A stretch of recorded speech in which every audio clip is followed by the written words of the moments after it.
বন্ধুরা, আমি চৈতালি চৈতালি ন্যাচারাল ভ্লগের পক্ষ থেকে সকল বন্ধুকে জানাই আমার আন্তরিক শুভেচ্ছা। বন্ধুরা, আজও আমি শ্রী শ্রী মায়ের কথা বলবো। আজকের আলোচ্য বিষয় হলো, শ্রী শ্রী মা বলতেন কারোর কাছে কিছু চাইতে নেই, এমনকি বাপ বা স্বামীর কাছেও নহে। কেন তিনি এ কথা বলতেন? হ্যাঁ বন্ধুরা, শ্রী শ্রী মায়ের সম্পর্কে অসাধারণ কিছু কথা আজ আমি আলোচনা করব। বন্ধুরা, ভিডিওটা আপনারা সম্পূর্ণ দেখুন এবং শুনুন। আশা করি শ্রী শ্রী মায়ের সম্পর্কে অনেক কিছু কথা আপনারা জানতে পারবেন। তাহলে শুনুন। শ্রী শ্রী মায়ের ভাষা ও উপদেশ প্রণালীতে কতকগুলি বৈশিষ্ট্য ছিল। তিনি কলিকাতার লোকের সহিত কলিকাতার ভাষায় কথা বলিতেন, কিন্তু আত্মীয় স্বজনের সহিত দেশের ভাষায় ব্যবহার করিতেন। তবে দেশের ভাষার সহিত প্রায়ই কলিকাতার ভাষা মিশিয়া যাইত। আবার কলিকাতার ভাষাতেও দেশের দু চারটি শব্দ বা উচ্চারণভঙ্গি আসিয়া পড়িত। তাহার প্রত্যেকটি কথাই ছিল মিষ্ট এবং কোমল। ভক্তকেও আদেশ না দিয়া বলিতেন, বাবা এটা করলে ভালো হয় না। তবে সন্তানগণের মঙ্গল কামনায় সময়ে সময়ে অল্প বয়স্ক দিগকে তিনি আদেশও দিতেন, আমি বলছি তুই এটা কর। কখনো কখনো শব্দ বা বাক্য বিশেষের উপর জোর দিবার জন্য তিনি উহা টানিয়া টানিয়া উচ্চারণ করিতেন। বিভূতিবাবু একদিন জয়রামবাটি হইতে কর্মস্থলে ফিরিয়া যাইতেছেন। এমন সময় রাস্তায় ঝড় জল আরম্ভ হইল। মধ্যে আবার দ্বারকেশ্বর নদ পার হইতে হয়। সারাদিন মায়ের দুশ্চিন্তায় কাটিল। পরের সপ্তাহে বিভূতিবাবু পুনরায় জয়রামবাটিতে আসলে মা বলিলেন, তুমি তো চলে গেলে, জল হচ্ছিল, আমি ভাবছিলুম বিভূতি আমার এতক্ষণ বড় নদী পেরুল। কথার মধ্যে তিনি সুন্দর ছড়া কাটিয়া উহা চিত্রগ্রাহী করিয়া তুলিতেন। শ্রীযুক্ত অক্ষয় কুমার সেন একদিন মাতা ঠাকুরানীর নিকট আসিয়া মা বলিয়া সম্বোধন করিলে তিনি উত্তর দিলেন, হ্যাঁ বাবা। তখন অক্ষয়বাবু বলিলেন, মা, আমি বললুম মা, আর তুমি বললে হ্যাঁ, আর কিসের ভয়? শ্রীমা অমনি উত্তর দিলেন, না বাবা, অমন কথা বলো না, যার আছে ভয় তারই হয় জয়। জনৈক স্ত্রী ভক্তকে শ্রীমা একদিন বুঝাইতেছিলেন যে মানুষের দেওয়া জিনিস থাকে না, সুতরাং তাহাদের কাছে কিছু চাইতে নেই, এমনকি বাপ বা স্বামীর কাছেও নহে। পরে বলিলেন, ঠাকুর যখন দেবেন তখন রাখবার জায়গা পাবে না। ঠাকুরের দেওয়া জিনিস ফুরোয় না, যে চায় সে পায় না, যে চায় না সে পায়।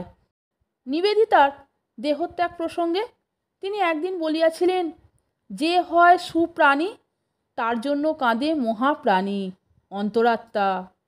শ্রীমা বলিতেন, ঈশ্বরলাভ শুধু তাহার কৃপাতেই হয়, তবে সাধনাদিরও প্রয়োজন আছে, উহার দ্বারা চিত্তশুদ্ধি হয়।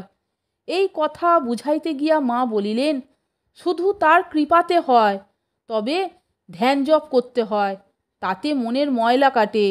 যেমন ফুল নাড়তে চাড়তে ঘ্রাণ বের হয়, চন্দন ঘষতে ঘষতে গন্ধ বের হয়, তেমনি ভগবত তত্ত্ব আলোচনা করতে করতে তত্ত্বজ্ঞানের উদয় হয়। নির্বাসনা যদি হতে পারো এক্ষুনি হয়। পত্রে দুইজনের মনোমালিন্যের সংবাদ পাইয়া উত্তরে মা জানাইয়াছিলেন, সময়ের সবই সহ্য করতে হয়, সময়ে ছাগলের পায়েও ফুল দিতে হয়। অনেক ভক্তই শ্রীমায়ের নিকট দুঃখ করিয়া বলিতেন যে তাহার ন্যায় গুরুলাভ করিয়াও দুর্ভাগ্যবশত তাহাদের জীবনে কিছুই হইতেছে না। এইরূপ স্থলে তিনি আশ্বাস দিয়া বলিতেন, আমার যা করে দেবার আমি সেই সময় অর্থাৎ দীক্ষাকালে করে দিয়েছি, তবে যদি সদ্য শান্তি চাও সাধন ভজন করো, নতুবা দেহান্তে হবে। এই কৃপালাভ ও কৃপা বিষয়ে সচেতন হওয়ার পার্থক্য বুঝাইতে গিয়া তিনি জনৈক ভক্তকে বলিয়াছিলেন, বাবা, তুমি যদি একটা খাটে ঘুমিয়ে থাকো আর কেউ সেই খাটখানা সমেত তোমাকে অন্যত্র নিয়ে যায়, তাহলে তুমি ঘুম ভাঙতেই কি বুঝতে পারবে যে স্থানান্তর হয়েছে? না যখন বেশ পরিষ্কারভাবে ঘুমের ঘোর কেটে যাবে তখন দেখবে যে অন্যত্র এসেছ? কোমলতার প্রতিমূর্তি শ্রীমা কাহারও মনে কষ্ট দিতে পারিতেন না।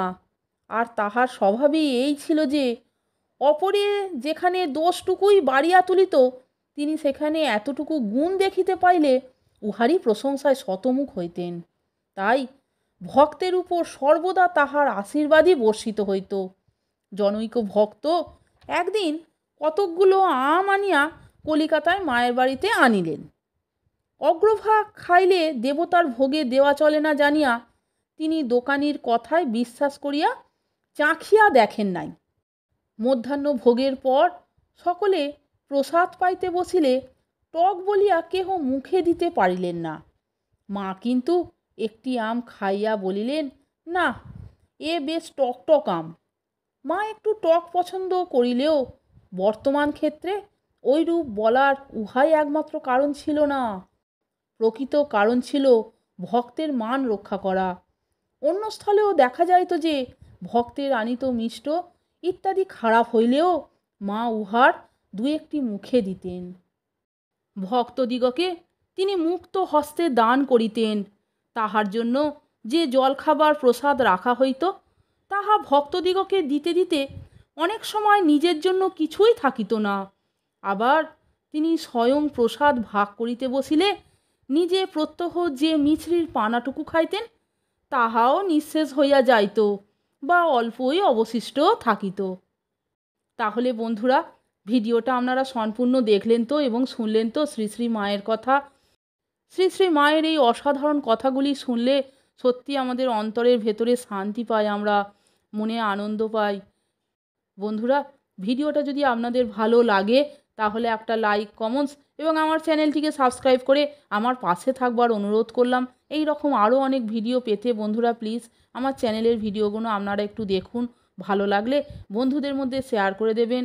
আপনারা সকলে ভালো থাকবেন, সুস্থ থাকবেন। আমি আবার আসছি পরের দিন অন্য কোনো ভিডিও নিয়ে। ভিডিওটা সম্পূর্ণ দেখার জন্য আপনাদের আমি অসংখ্য ধন্যবাদ জানাচ্ছি।